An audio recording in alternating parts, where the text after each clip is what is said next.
Alhamdulillah. Alhamdulillahi Rabbil Alamin. Alhamdulillahilladzi arsala rasulahu bil huda wa dinil haqq liyuzhirahu 'ala ad-dini kullih wa kafa billahi shahida. Ashhadu an la ilaha illallah wa ashhadu anna Muhammadan abduhu wa rasuluh.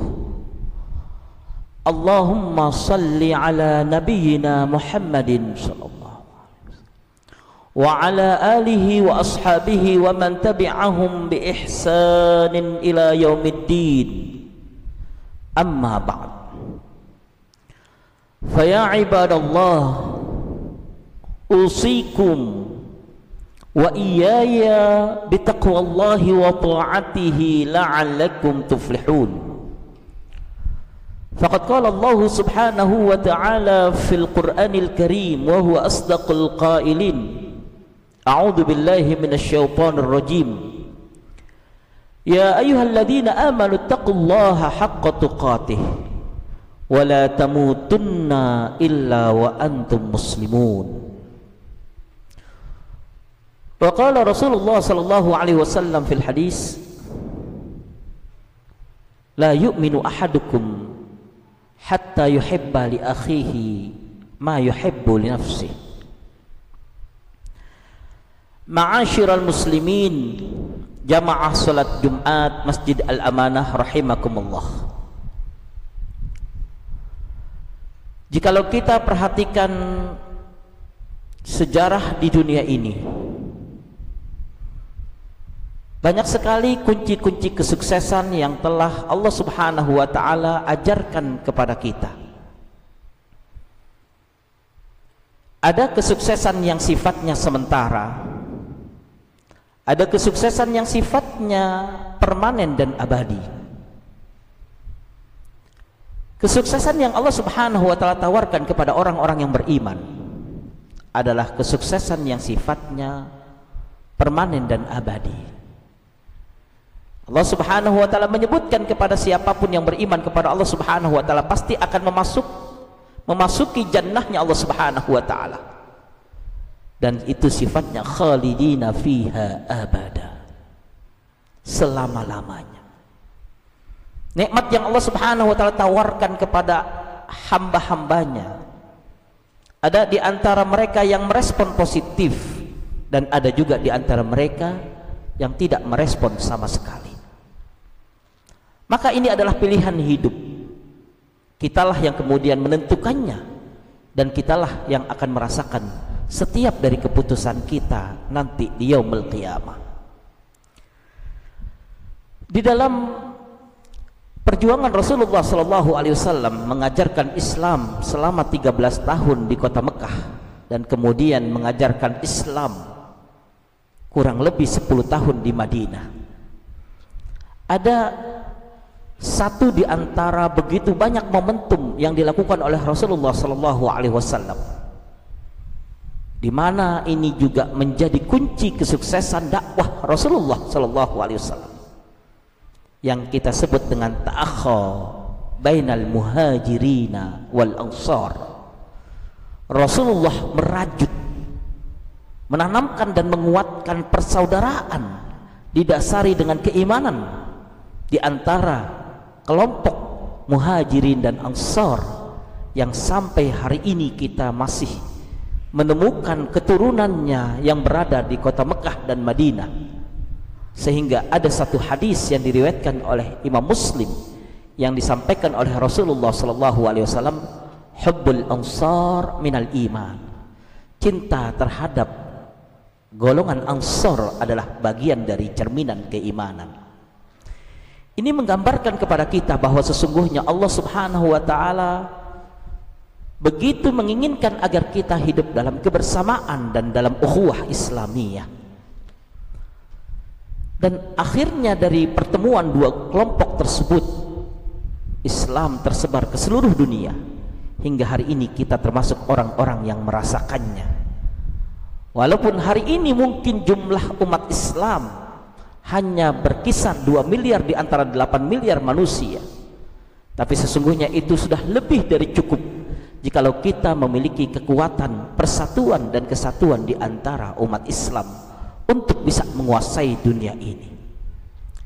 Tapi perlu untuk kita ketahui bahwa sesungguhnya syaitan, iblis, dan musuh-musuh Allah tidak pernah rela untuk melihat bagaimana Islam dengan kekuatannya, dan di antara rajutan yang terkuat yang dimiliki oleh umat Islam adalah al-ukhuwah al-islamiyah.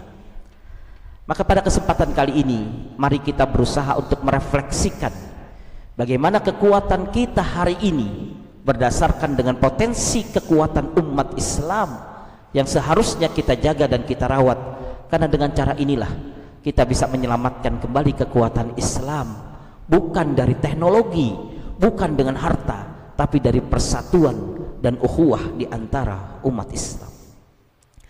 Rasulullah SAW begitu banyak mengajarkan kepada kita tentang makna dari sebuah ukhuwah al-islamiyah.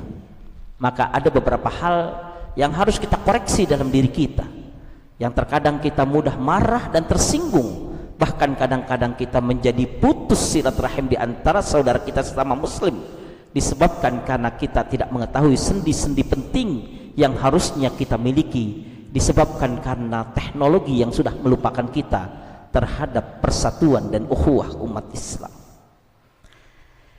Di antara hal yang perlu dilakukan yang pertama adalah at-tanasur, fala yazlimul muslim akhahul muslim.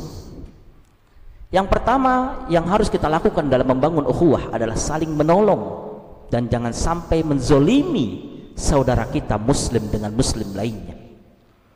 Mari kita lihat pekerjaan kita hari ini, profesi hari ini. Adakah profesi yang kita lakukan hari ini yang pada akhirnya menzolimi saudara kita sesama muslim? Apakah profesi itu profesi yang sangat mahal ataupun murah? Profesi yang biasa atau luar biasa? Mari kita lihat, adakah di dalamnya unsur-unsur yang bisa menjadikan kezaliman kita terhadap saudara kita sesama muslim? Jikalau kita tidak pernah memperhatikannya, maka barangkali kita ingin menguatkan Islam, tapi kita sendiri yang menjadi penghancur dari kekuatan Islam itu sendiri. Kemudian yang kedua, di antara hal yang perlu untuk kita introspeksikan di dalam kehidupan kita dalam membangun ukhuwah al-islamiyah adalah at-tarahum bainal mu'minin wal mujtama'il muslimin. Saling memiliki kasih sayang dan cinta kasih di antara umat Islam. Di mana hari ini kita begitu banyak kehilangan rasa cinta disebabkan karena kita disibukkan dengan apa yang dicekokkan ke dalam kita. Orang-orang di luar sana mencekokkan kita sebagai umat Islam, cinta terhadap materialistis, kapitalis, bahkan kadang kita sangat mendukung program-program sekularis bahkan pluralis yang mereka bangun, padahal itu adalah salah satu cara mereka untuk merenggut cinta di antara umat Islam yang selama ini dibangun oleh Rasulullah sallallahu alaihi wasallam. Kemudian yang ketiga, di antara cara agar kita bisa menjaga ukhuwah di antara kita adalah at-ta'awun fi awamirillah, saling menolong satu sama lain dalam mensukseskan dan melaksanakan perintah-perintah Allah. Berapa banyak perintah Allah Subhanahu wa taala yang mungkin kita gagal laksanakan disebabkan karena kita tidak berta'awun di dalamnya. Banyak saudara-saudara kita yang sakit tidak bisa diobati disebabkan karena tidak ada ta'awunnya di antara kita. Banyak anak-anak yatim yang hidupnya terlantar dan hidup dalam kemiskinan disebabkan karena tidak ada ta'awunnya di antara kita. Banyak di antara teman-teman kita yang pengangguran disebabkan karena tidak ta'awunnya di antara kita. Bahkan banyak di antara mereka yang bodoh dan terbelakang disebabkan karena hilangnya ta'awun di antara kita. Padahal Allah Subhanahu wa taala memberikan kesempatan kepada kita. Jikalau kita hidup selalu berta'awun sesama kita, Allah Subhanahu wa taala akan melipat gandakan. Bahkan Allah Subhanahu wa taala akan menjadikan kebaikan itu tertulis selama orang yang kita ajarkan tersebut melaksanakan kebaikan, sebagaimana yang dihadiskan oleh Rasulullah sallallahu alaihi wasallam, man dalla ala khairin falahu ajrun kafa'ilihi. Barang siapa yang menunjukkan kepada sebuah kebaikan, maka orang yang melakukan kebaikan disebabkan karena apa yang kita ajarkan kepada mereka akan terus mengalir selama mereka mengerjakannya, walaupun mungkin kita sudah meninggalkan dunia ini. Semakin banyak orang yang kita berinteraksi kepadanya dan kita menaburkan kebaikan di dalam hati mereka, sebanyak itulah kebaikan-kebaikan yang akan kita terima, walaupun mungkin kita sudah ada di alam kubur kita. Maka marilah kita selalu berusaha untuk membangun ukhuwah di antara kita. Lebarkan sayapnya, luaskan jaringannya. Jangan sampai kita diadu domba dan memutuskan tali silaturahim hanya karena perbedaan pendapat, apalagi hanya karena faktor emosi, egois dan lain sebagainya. Kemudian yang terakhir, bahwa di antara kita untuk menjaga ukhuwah Islamiyah kita adalah at-tanasuh bainana wa bainal muslimin. Kita harus selalu berupaya untuk belajar memberikan nasihat dan belajar menerima nasihat, karena begitu banyak nasihat-nasihat kebaikan yang kita tinggalkan, sedangkan banyak sekali nasihat-nasihat keburukan yang dikerjakan. Maka sebagai seorang muslim yang bersaudara, yang saling mencintai, yang saling ingin mencari ridha Allah dan ingin bersama-sama hidup di dalam jannahnya Allah Subhanahu wa taala, bukalah mata kita, telinga kita, hati kita untuk mendengarkan nasihat-nasihat kebaikan yang diberikan oleh saudara kita. Karena menerima nasihat pun adalah sebuah cara kebaikan yang Allah Subhanahu wa taala ajarkan kepada kita. Mudah-mudahan kita bisa membangun ini bukan hanya di dalam diri kita, keluarga kita, masyarakat kita, tapi seluruh bangsa kita bisa saling menguatkan satu sama lain agar kita menjadi umat yang kuat, umat yang tangguh, umat yang senantiasa diturunkan keberkahan oleh Allah Subhanahu wa taala, bukan yang bercerai-berai, bukan yang menjauh dari Allah Subhanahu wa taala. Barakallahu li wa lakum fil Qur'anil azim wa nafa'ani wa iyyakum bima fihi minal ayati wa dzikril hakim. Aqulu qawli hadza fastaghfiruh innahu huwal ghafurur rahim.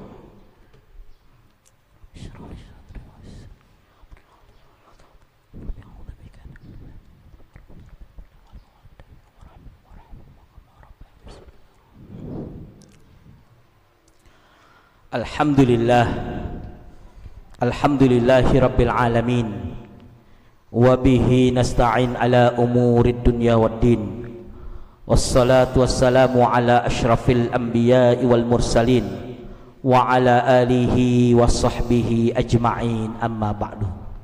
Faya ibadallah ittaqullaha fi kulli waqtin wa hinin la'allakum tuflihun. Allah Subhanahu wa taala menganjurkan kita membangun ukhuwah begitu banyak di dalam Al-Qur'an.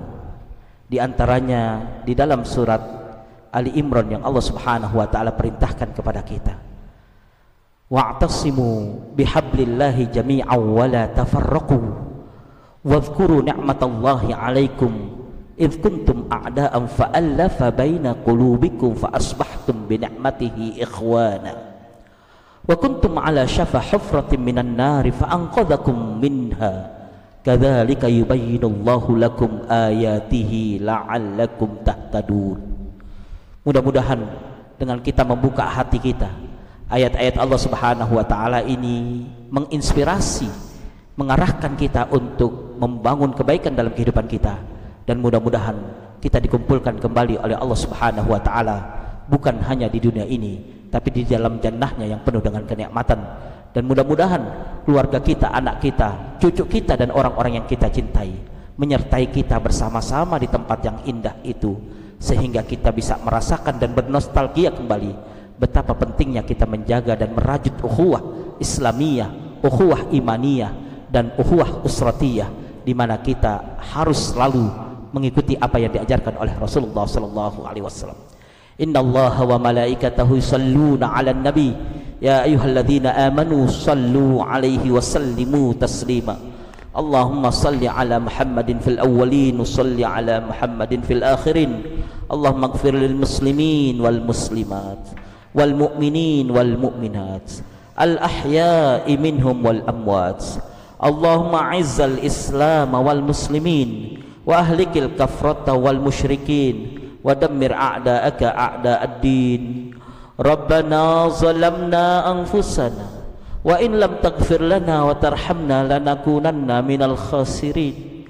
Rabbana la tuzigh qulubana ba'da idh hadaitana wa hab lana min ladunka rahmah innaka antal wahhab rabbana ighfir lana wa li ikhwanina alladhina sabaquna bil iman wa la taj'al fi qulubina ghillan lil ladzina amanu rabbana innaka ra'ufur rahim rabbana ighfir lana wa li walidayna warhamhuma kama rabbayana shighara rabbana atina fid dunya hasanah wa fil akhirati hasanatan wa qina adzaban nar.